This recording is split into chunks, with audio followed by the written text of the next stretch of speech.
بچے اللہ رب العزت کی نعمتوں میں سے ایک نعمت ہیں. ان کے لیے انبیاء کرام نے بھی دعائیں مانگی. سیدنا ابراہیم علیہ السلام اپنے بڑھاپے میں دعائیں مانگتے رہے.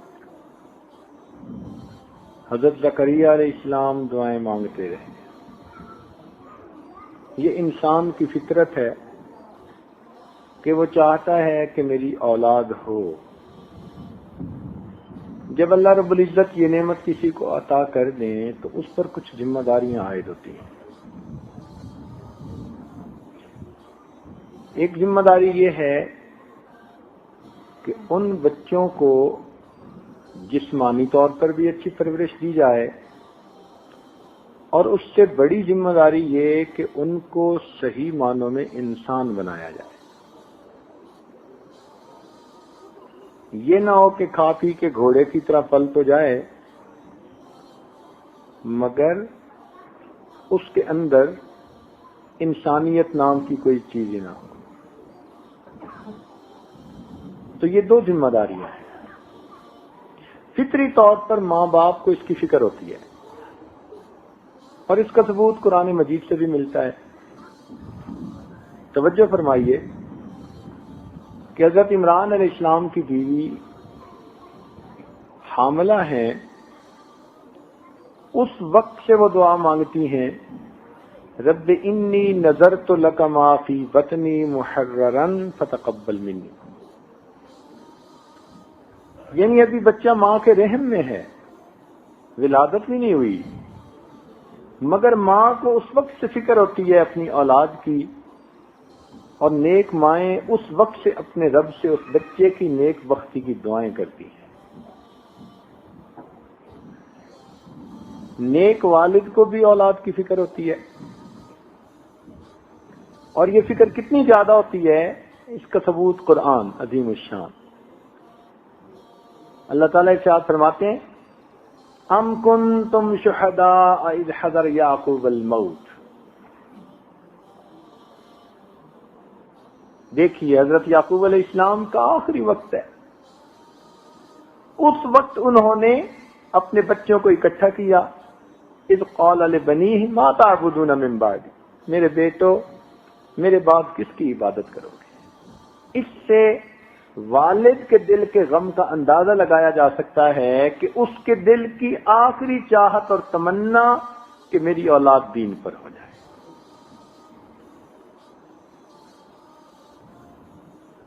تو ان دونوں آیتوں سے یہ اندازہ ہوتا ہے کہ ماں باپ اگر نیک ہوں تو ان کو اولاد کی کتنی فکر ہوتی ہے. بچوں کی حیثیت ایک مولٹن میٹل کی ہی ہے. اس کو جس سانچے میں آپ ڈال دیں یہ وہی شکل اختیار کر لیں گے. ایک دفعہ یہ ڈھل گئے تو پھر دوبارہ کسی کام کے نہیں.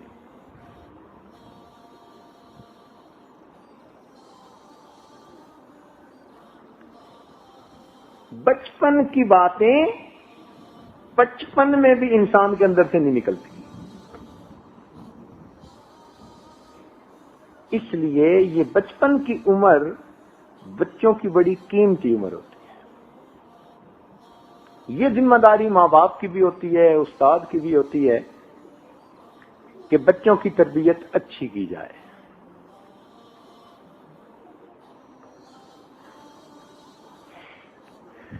اس عاجز کو 1976 سے مدارس کے بنانے اور چلانے کا اللہ نے موقع دیا. کم و بیش 25 مدارس اس وقت بھی ملک بیرون ملک میں ایسے ہیں کہ جن کی ابتدائی اینٹ بھی عاجز نے رکھی، اور اس وقت دورہ حدیث تک اگر وہ ہیں تو اس عاجز ہی کے مشوروں سے چل رہے ہیں. ان میں ہزاروں بچوں کے کیسز ہمیں ڈیل کرنے کا موقع ملا. کوئی پڑھتا نہیں، کوئی بڑا بریلینٹ ہے، کسی کے ماں باپ کی چاہت ہے حافظ بنے، بچہ نہیں بنتا. کہیں بچے کی چاہت ہے حافظ بنوں، ماں باپ نہیں چاہتے، وہ انگریزی کے دل دادا. عجیب و غریب قسم کے کیسز ڈیل کرنے کا موقع ملا. مختلف عمر کے بچوں اور بچیوں کے علیحدہ علیحدہ پرابلم بھی سامنے آئے. اس لیے کہ جب مدارس چلائے جاتے ہیں تو پھر پرابلم سارٹ آؤٹ کرنے ہوتے ہیں.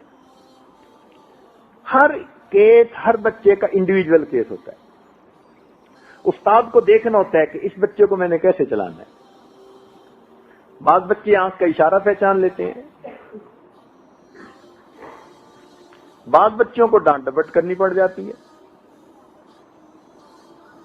جیسی روح ویسے فرشتے. یہ اب استاد کے اوپر منحصر ہے کہ وہ بچے کو کتنی انڈیویجول اٹینشن دیتا ہے. اسی لیے امریکہ میں کسی بھی کلاس میں 25 سے زیادہ بچے نہیں رکھے جاتے. میکسیمم مجبوری میں 30 ہوتے ہیں اور 30 سے اوپر بین لگا دیتے ہیں کہ اس طرح استاد بچوں پر انفرادی توجہ نہیں دے سکتا. اور جو ان کے اسکالرشپ لینے والے بچے ہوتے ہیں, پریزیڈینشل ایوارڈ لینے والے بچے ہوتے ہیں, وہ ایک کلاس میں 20 ہوتے ہیں.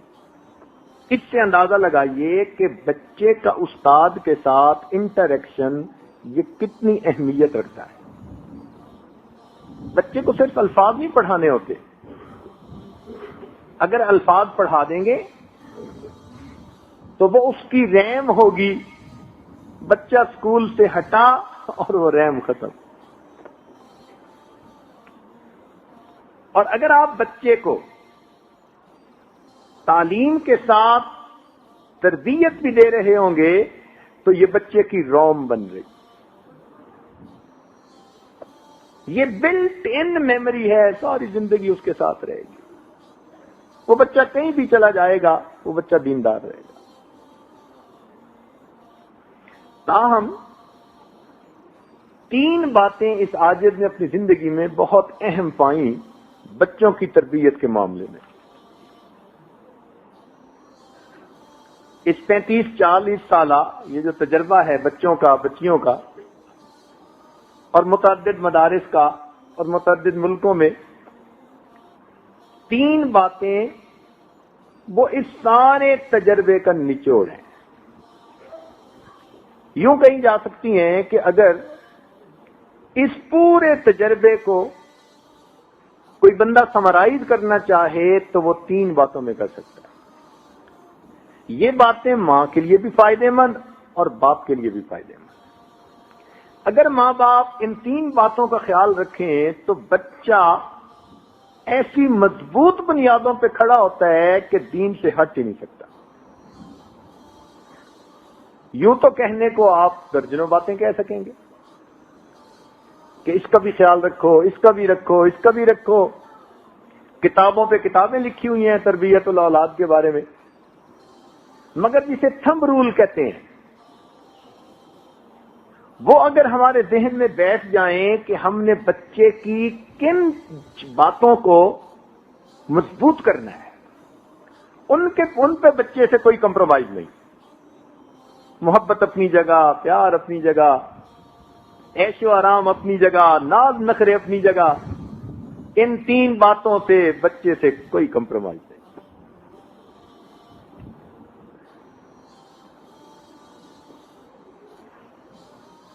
ان 3 باتوں سے پہلی بات کہ بچے کو ہمیشہ سچ بولنے کی عادت ڈالیے. یہ چیز آپ کو ہلکی سی محسوس ہوگی مگر سچ کی اتنی برکت ہے. اللہ رب العزت کے ہاں سچ اتنا مقبول ہے کہ سچ کے صدقے بندے کو دین دنیا کی کامیابیاں ملتی. اگر کبھی سچ کے باطنی فائدے ہمیں محسوس ہو جائیں اور سچ کی وجہ سے جو برکتیں زندگی میں آتی ہیں وہ محسوس ہو جائیں تو ہم تو سچ کی خاطر کٹ مرنے کو تیار ہو جائیں. اس میں محنت نہیں ہوتی. ہمارے ماں باپ اس پر محنت نہیں کرتے. بالخصوص بچہ سچ بولتا ہے تو بھی بہت اچھا, کبھی درمیان میں بہانے بنا جاتا ہے یعنی جھوٹ کو شیطان نے خوبصورت نام دے دیا، بہانہ.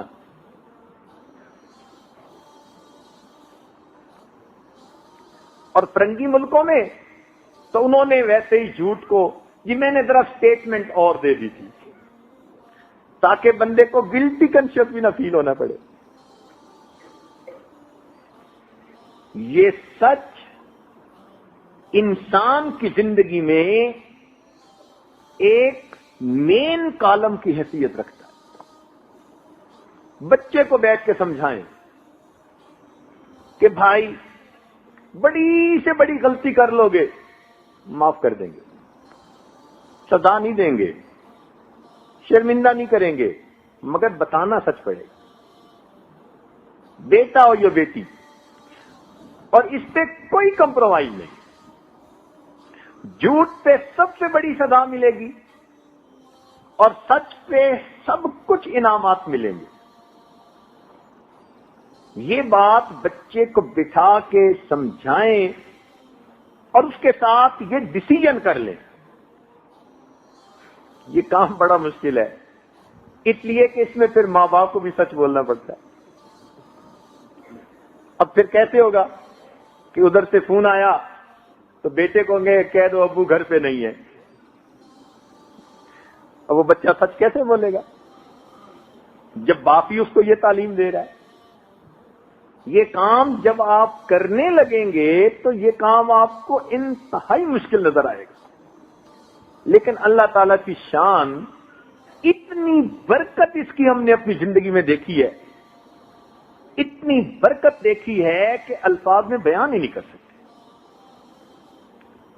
سلوک کے درمیان میں ایک موقع پر اس عاجز کے شیخ نے حکم دیا کہ بچہ اس پر محنت کرو کہ زبان سے جھوٹ نہ نکلے. ہم نے اس کو معمولی بات سمجھا کہ ٹھیک ہے آج سے ہم نے سن لیا، اب ہم جھوٹ نہیں بولیں گے. اوہو، اتنا مشکل یہ کام دیکھا، اتنا مشکل کام دیکھا، زبان سے جھوٹ نکل جاتا. ایسے ہی نہیں بیٹھے ہوئے جھوٹ نکلے گا. جب تھوڑی سی کہیں غلطی ہوئی، سستی ہوئی، کوتاہی ہوئی، شرمندگی برداشت کرنی پڑے گی، استاد ڈانٹ ٹپٹ کرے گا. اب ایسے موقعوں پہ خود بخود اس کو بہانے لوگ کہتے ہیں ہوتا سیدھا سیدھا جھوٹ ہے. یاد رکھنا، جھوٹ جتنا تیزی سے بھاگے سچ ہمیشہ اس کو جا کے پکڑ لیتا ہے. سچ کے فائدوں میں سے ایک فائدہ یہ ہے کہ بندے کو یہ نہیں یاد رکھنا پڑتا کہ میں نے کیا کہا تھا. سچ سچ ہے. آپ کو نظر آئے گا کہ سچ بولنے میں نقصان ہے، مگر کبھی ایسا نہیں ہوگا. اللہ تعالیٰ سچوں سے محبت کرتے ہیں، وہ کبھی سچے انسان کو دنیا کے اندر رسوا نہیں ہونے دیتے. توجہ فرمائیے، عمر بن خطاب رضی اللہ عنہ کے زمانے میں ایک عیسائی بادشاہ گرفتار ہوا. اس نے مسلمانوں کے خلاف اتنا کچھ کیا تھا کہ اس کا وجود تو ایک لمحہ کے لیے بھی برداشت نہیں تھا. ہر بندہ چاہتا تھا اس کو تو قتل ہی کر دیا جائے. اللہ کی شان کہ وہ عمر بن خطاب رضی اللہ عنہ کے سامنے پیش ہوا. ہاتھ بندے ہیں، پاؤں میں بیڑی ہیں. عمر بن خطاب رضی اللہ عنہ بڑے اس پہ غصے تھے. آپ نے بھی جلاد کو حکم دیا کہ اس کا سر قلم کر دیا جائے. اس نے کہا کہ جی مسلمان تو بڑے رحیم ہوتے ہیں، تو کیا موت سے پہلے میری کوئی خواہش پوری ہو سکتی ہے؟ بتاؤ بھائی. اس نے کہا ایک پیالہ پانی چاہیے. عمر بن خطاب رضی اللہ عنہ نے ایک پیالہ پانی لایا، اس کو دلوا دیا. اب وہ پینے لگا تو رک گیا. کہتے جی خوف اتنا ہے جلاد کا کہ وہ میری گردن اڑائے گا کہ مجھے ڈر ہے کہ میں جس وقت پانی پی رہا ہوں گا کہیں وہ مجھ پہ تلوار کا وار نہ کر دے، تو مجھ سے پانی نہیں پیا جائے. عمر بن خطاب نے فرمایا بھائی تم تسلی رکھو، جب تک تم یہ پانی پی نہیں لیتے تمہیں قتل نہیں کیا جائے گا. جب یہ الفاظ اس نے سنے، وہ بھی بادشاہ تھا، اس نے وہ پیالہ پانی کا زمین پہ گرا دیا. کہتے ہیں جناب آپ کی کمٹمنٹ کہ جب تک آپ پانی نہیں پی لیں گے آپ کو قتل نہیں کیا جائے گا. اب یہ پانی میں نہیں پی سکتا. عجیب بات, اتنا بڑا دشمن اسلام کا, مسلمانوں کا اتنا بڑا دشمن, اور اس نے ایسی چال چلی, ہیلا کیا کہ عمر بن خطاب بھی حیران ہے.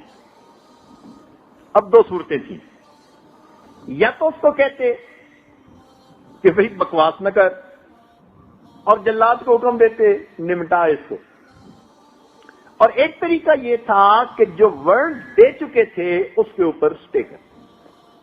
عمر اللہ نے فرمایا ہاں تم نے ٹھیک کہا, میری ورڈنگ یہی تھی کہ جب تک تم پانی نہیں پی لو گے تمہیں نہیں مارا جائے گا. تو اب میں تمہارے اس جلاد کو قتل کرنے کا حکم نہیں دے سکتا. اب جب آپ نے فرمایا کہ تجھے قتل کرنے کا حکم میں نہیں دیتا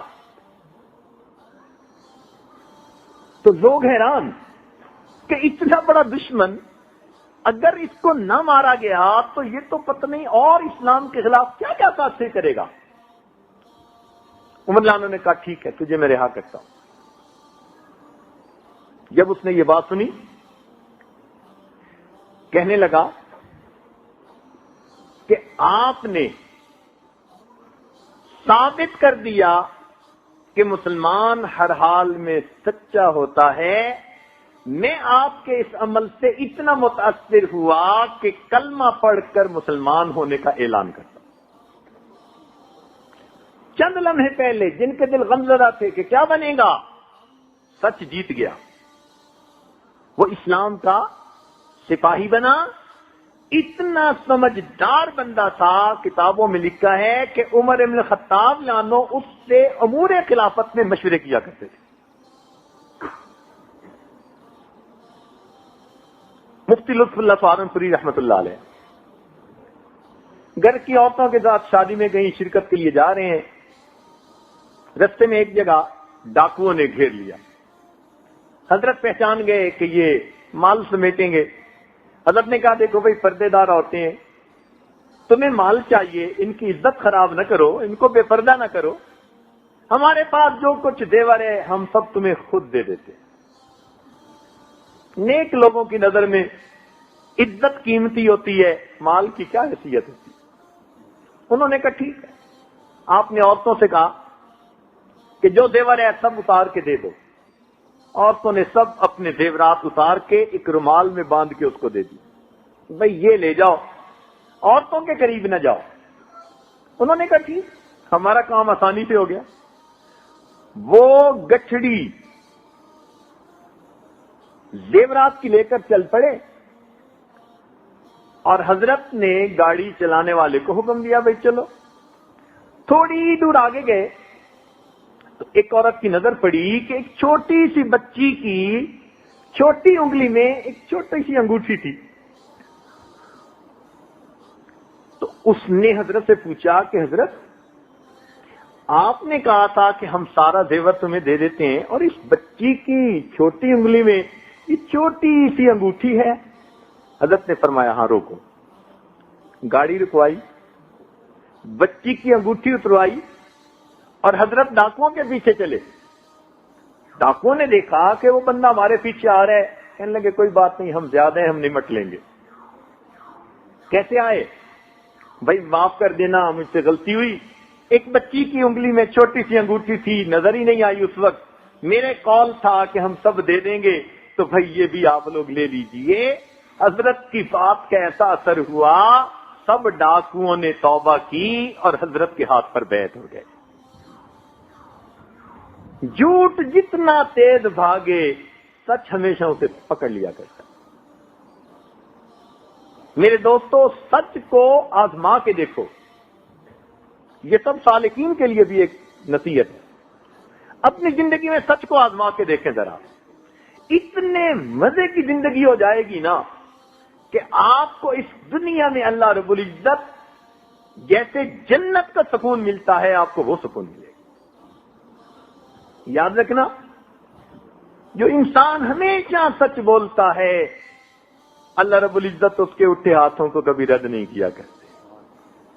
جس زبان سے کبھی جھوٹ نہیں نکلتا اس کی نکلی ہوئی فریادیں میں کیسے رد کر دوں. سچ بولنے پہ محنت. اسی لیے کتابوں میں لکھا ہے پیران پیر حضرت شیخ عبد القادر جیلانی رحمۃ اللہ علیہ جب گھر سے چلنے لگے تو ان کی والدہ نے کیا نصیحت کی تھی؟ بیٹا سچ بولنا. ایک ہی بات کہی تھی. ایک بات نے بچے کو وہ مقام دلوایا کہ اولیاء کی گردنوں پر ان کا پاؤں رکھا گیا.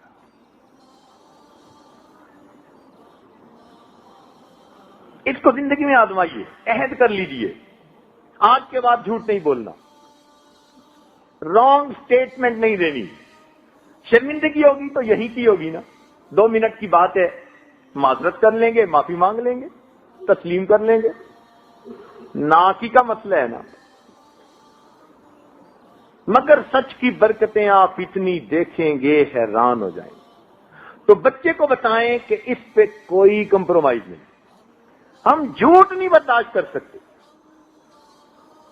آپ ہزاروں روپے کی چیز ضائع کر دیں گے, برداشت کریں گے. بڑی سے بڑی غلطی کوئی اور کر بیٹھیں گے, برداشت کریں گے. جھوٹ نہیں برداشت کر سکتے. پہلی بات.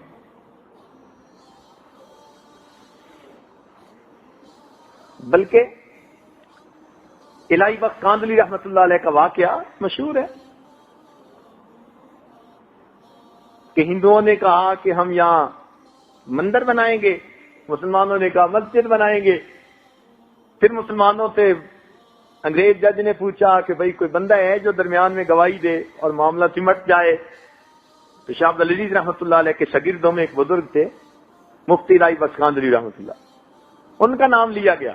انہوں نے سچ کہہ دیا کہ جی ہندوؤں کی ہے کہ مندر بنا سکتے ہیں کہ جب ان کی زمین ہے تو جو چاہیں بنائیں.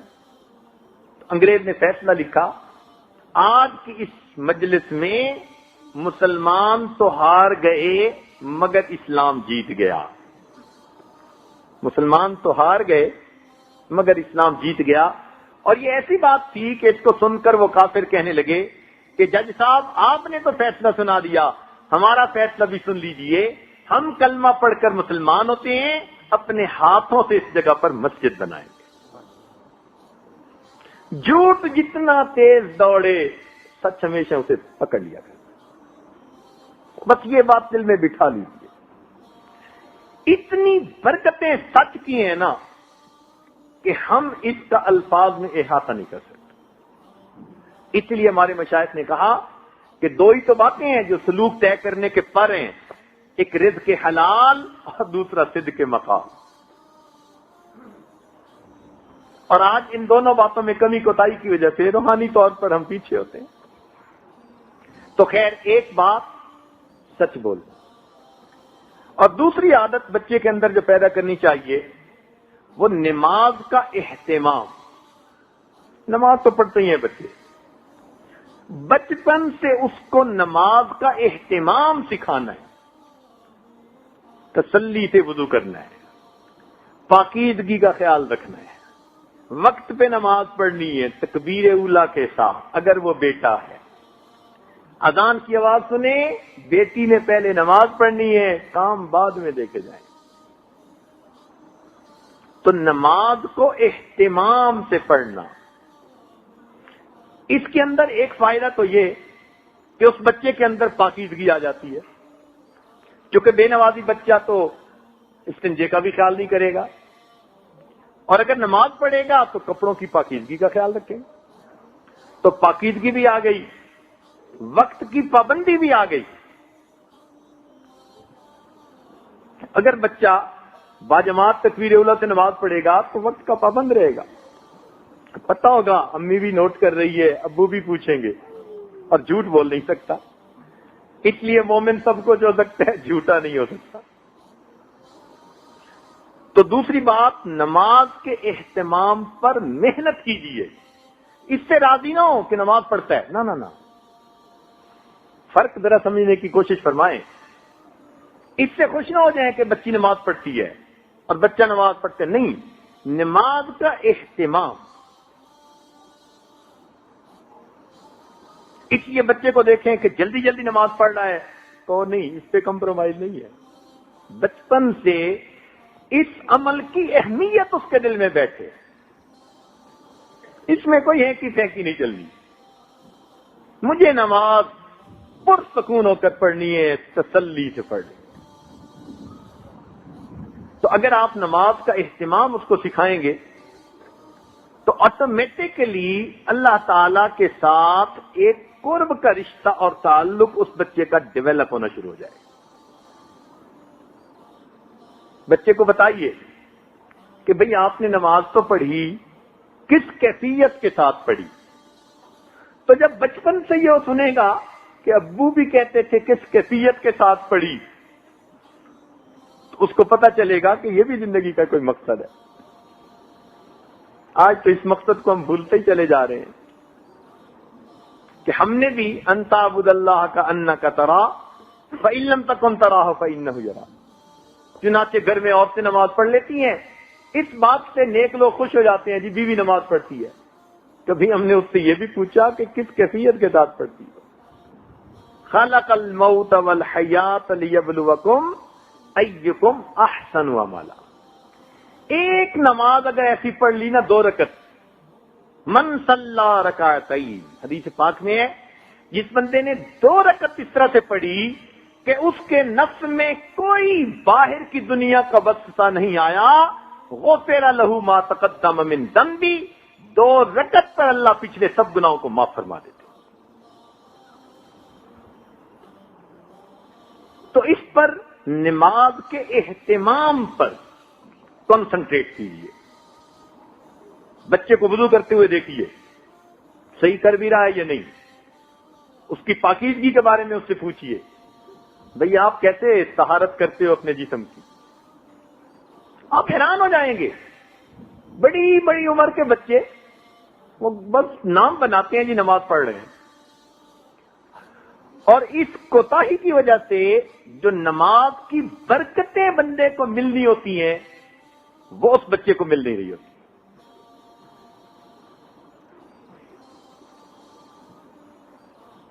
تو نماز کا اہتمام، اس پہ زور دیجیے. استاد کلاس میں بھی بچوں کو یہ سمجھائیں، ان کو حدیث سنائیں، ان کو بتائیں کہ نماز صرف ظاہر داری ہی نہیں کرنی، نماز کو جما کے پڑھنا ہے،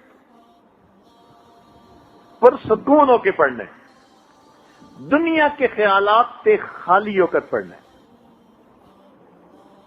خود بھی محنت کریں، اپنے بچوں کو بھی محنت کروائیں. یہی تو محنت کا میدان ہے مومن کے لیے. جتنا آپ بچے کو نماز کی اہمیت پر ابھاریں گے، ایکسائٹ کریں گے، بتائیں گے، اتنا ہی اس کی زندگی میں اللہ تعالیٰ کی طرف سے برکتیں ہوں گی.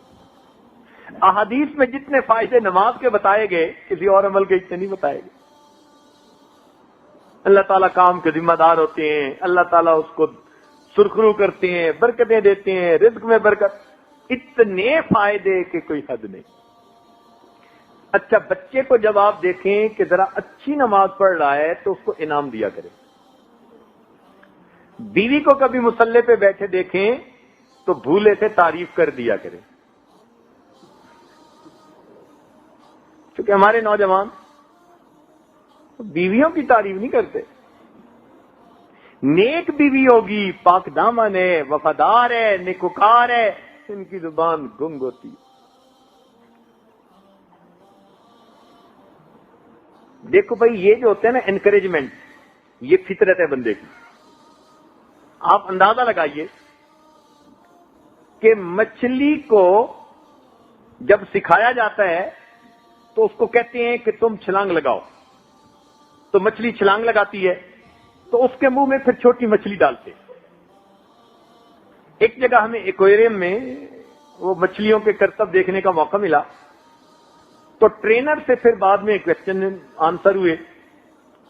تو ہم نے یہ کوسچن پوچھا کہ بھئی تم نے یہ فٹ بال لٹکایا ہوا تھا 35 فٹ اونچا، اور مچھلی کو تم نے آواز دی، وہ اس کونے سے آئی اور بالکل اس کے نیچے آ کے اس طرح سے نکلی کہ 35 فٹ اوپر جا کر اس نے بال کو کک لگائی.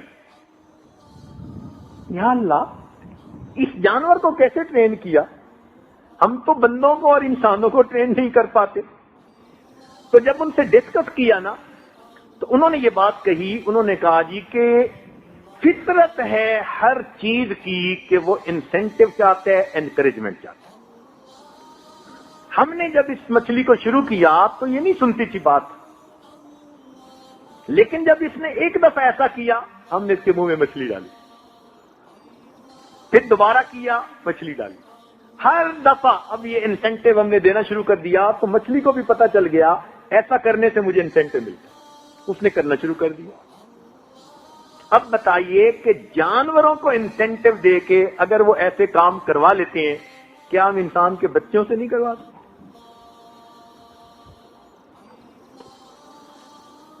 بچہ بھی انسینٹو چاہتا ہے، عورت بھی انسینٹو چاہتی ہے. آپ جائز کام میں اس کی تعریفیں کیجئے. کبھی آپ گھر آئے، اس کو مصلی پہ تلاوت کرتے دیکھا، تسبیح پڑھتے دیکھا، آپ تعریف کیجئے، دل کھول کے تعریف کیجئے کہ مصلی پہ بیٹھی تو مجھے بہت اچھی لگتی ہیں، آج تو دیکھ کے میرا دل خوش ہو گیا، آج میں بہت خوش ہوں آپ کو اس طرح دیکھ کے. آپ دیکھیے آٹومیٹکلی آپ کی اہلیہ مصلی کے اوپر بیٹھنے کی پابند ہوتی چلی جائے. تو یہی حال بچے کا کہ جب بچے کو آپ دیکھیں کہ اچھا وضو کیا، صاف رہتا ہے، سچ بولتا ہے، اس کو انسینٹو دیا کریں، اس کو انعام دیا کریں. انعام کی مقدار کا نہیں ہوتا، انعام کا لفظ ہی اللہ کا انعام ہے. کہہ دو نا جی کہ میں انعام دوں گا، فطرت ہے، اسی سے خوشی ہو جاتی. تو پہلی بات سچ بولنے کی تلقین، اور دوسری بات نماز کا اہتمام. اور ان کو بتائیں کہ اس پہ کوئی کمپرومائز نہیں ہے، اس پہ ہم کوئی آپ کی کمزوری برداشت نہیں کر سکتے. تیسری بات، بچوں کو خدمت کی اہمیت سمجھائیں. کام کاج جو گھر کے کیے جاتے ہیں اس پر کیا اجر ملتا ہے. ماں کی خدمت، باپ کی خدمت، بڑوں کی خدمت، استاد کی خدمت. خدمت کا جذبہ بچپن سے بچے کے دل میں ڈال دیجیے.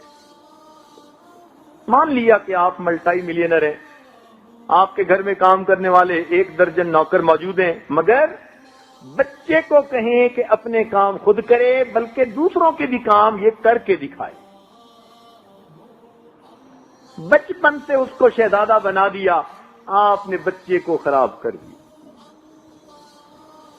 آج تو پانی کا گلاس بھی نہیں خود پی سکتے بچے، وہ بھی دوسرے کو کہتے ہیں کہ لائیے. اس خدمت کے جذبہ نہ ہونے کی وجہ سے پھر بچے بہت بڑی نعمت سے محروم ہو جاتے ہیں. طبیعت میں سستی، کاہلی آ جاتی ہے. یہی نہیں کہ پھر یہ دوسروں کی خدمت نہیں کرتے، ان کو کام کاج بھی پھر بوجھ نظر آتا ہے. اس لیے آج شکایت ہے اکثر ماں باپ کی طرف سے، جی بچے کام میں دلچسپی نہیں لیتے. بھئی آپ نے بچپن میں کون سی خدمت سکھائی ہے اس کو؟ بچپن میں خدمت سکھاتے، آج بچوں کے اعضاء ریفلیکسز کے اندر نرمی ہوتی اور بچے خود بخود دوڑ بھاگ کے اپنا کام کر رہے ہوتے ہیں. عبادت سے جنت ملتی ہے اور خدمت سے خدا ملتا ہے. کیا پتا یہ بچہ کبھی کس اللہ والے کی خدمت کرے اور اس کی اس کو دعا لگ جائے. سلطان محمود غزنوی کا والد ایک سپاہی تھا، ایک عالم باللہ تھے، اللہ والے تھے. اس کو اس نے گھر پہ ٹھہرایا اور 3 دن اس کی خدمت کی. تو انہوں نے جاتے ہوئے اس کو دعا دے دی، اللہ نے سپاہی سے اس کو فوج کا جرنیل بنا دیا اور بیٹا وقت کا بادشاہ بنا. اس کو بتائیے کہ معذوروں کی خدمت کی جاتی ہے، بوڑھوں کی خدمت کی جاتی ہے، تو اس کے دل میں رحم کا مادہ پیدا ہوگا. احساس ہمدردی ہوگا. اس ایک لفظ خدمت کی وجہ سے اس بچے کے اندر اچھے اخلاق آتے چلے جائیں گے. جب دوسروں کی بات سنے گا جو بڑے ہیں تو پھر ماں باپ کی کیوں نہیں سنے گا؟ آج اس کو خدمت بتائی نہیں، وہ ماں باپ کی بھی نہیں کرتے.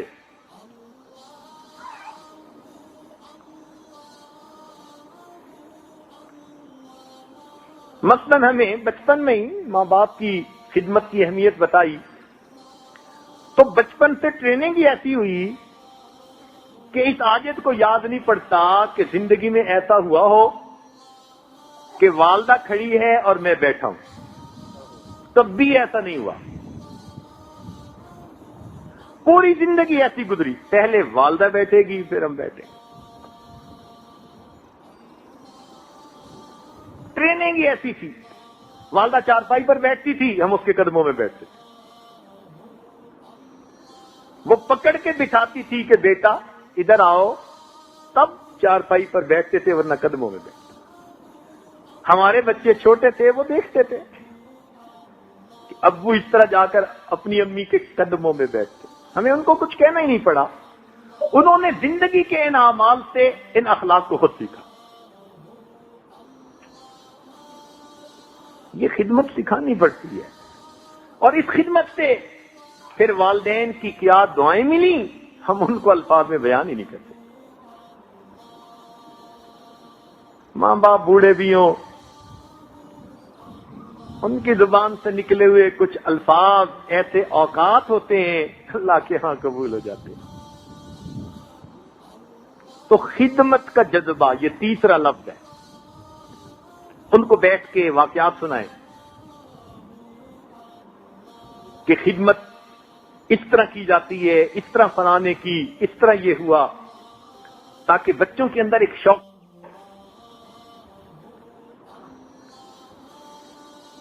ہمارے ایک دوست تھے، توجہ سے بات سنیے چونکہ میں مکمل کرنا چاہ رہا ہوں. وہ ایک بڑے بزرگ تھے، ان کے گھر میں گئے، بات ذرا توجہ سے سنیے گا. تو وہ جو میزبان تھے ان کا ایک بیٹا تھا کوئی 9-10 سال کا. انہوں نے اس کے ذمہ لگا دیا کہ بیٹا آپ نے اس مہمان کی خدمت کرنی ہے. یہ خود بڑے نیک، دیندار، متقی، پرہیزگار اور ایک بڑے یعنی کمپنی کے ڈائریکٹر تھے. اللہ نے دین بھی دیا، دنیا بھی دی تھی ان کو. کہنے لگے وہ بچہ ایسا سلیقہ مند، ہر چیز اس نے تیار کی ہوئی، وقت پہ دسترخوان لگاتا اور اس پر برتن رکھتا، کھانا لاتا. مجھے اس کو دیکھ کر محسوس ہوتا کہ ہاں مجھے اس کی بھی ضرورت تھی. میں صبح اٹھتا تو مجھے گرم پانی ملتا. بچہ ایسا سلیقہ مند، ہر چیز وہ تیار کر کے رکھتا. کہنے لگا کہ 2 دن میں اس بچے نے میرا دل مو لیا. میں تمنا کروں کہ کاش میرے بچے بھی ایسے خدمت گزار ہوتے. وہ آتا اور جو کام ہوتا کر کے چلا جاتا، آتا کام کر کے چلا جاتا. کہنے لگا میرے دل میں خیال آیا کہ آج جو ہے نا یہ آئے گا تو میں اس سے پوچھوں گا کہ اس کو یہ باتیں سمجھائی کس نے. اگلے دن وہ آیا اور اس نے ناشتہ رکھا اور ناشتہ رکھ کے جانے لگا. تو کہنے لگے میں نے جلدی میں اس بچے کو کہا کہ بچہ ذرا میری بات سنو. تو وہ کھڑا ہو گیا. میں نے کہا بتاؤ تم سب سے بڑے ہو، تم سب سے بڑے ہو. پوچھنے کا مقصد تھا کہ بھائی تم باپ کے بڑے بیٹے ہو. تو کہنے لگے میں نے جلدی میں جب کہا نا کہ تم سب سے بڑے ہو تو بچہ تھوڑا سا شرمایا، پیچھے کو ہٹا اور مجھے دیکھ کر مسکرا کے کہتے انکل سچی بات تو یہ ہے اللہ سب سے بڑے ہے. انکل سچی بات تو یہ ہے اللہ سب سے بڑے ہیں. بہن بھائیوں میں میری عمر زیادہ ہے. ہیں تو الفاظ ہی نا، مگر ادب اور سلیقہ ہوتا ہے کوئی. تو یہ تربیت کہلاتی ہے. تو 3 باتیں ذہن میں رکھیے، ان کو آزما لیجئے. ہمیشہ آپ اس کا اتنا فائدہ دیکھیں گے کہ آپ کہیں گے کہ ہمیں کسی درویش نے کوئی 3 ہیرے اور موتی تحفے میں دے دیے تھے. 100 سبق پڑھنے کی بجائے یہ 3 باتوں کا سبق پڑھ لیجیے. انشاءاللہ بچے کی تربیت ایسی ہوگی، آپ کا دل خوش ہوگا بچے کو دیکھ کے، آپ کی آنکھیں ٹھنڈی ہوں گی، آپ کہیں گے ربنا ھب لنا من ازواجنا وذریاتنا قرۃ اعین. اللہ تعالیٰ جزائے خیر عطا فرمائے ان بچوں کو جنہوں نے محنت کی اور انعامات حاصل کیے. بہت خوشی ہوئی ان بچوں کے نام سن کر کہ جو پابندی سے کلاس میں آتے رہے. انعام لینے سے بھی زیادہ خوشی ان کی دی ہوئی. انعام تو کسی نے لینا ہی ہوتا ہے، انعام لینے کا کیا.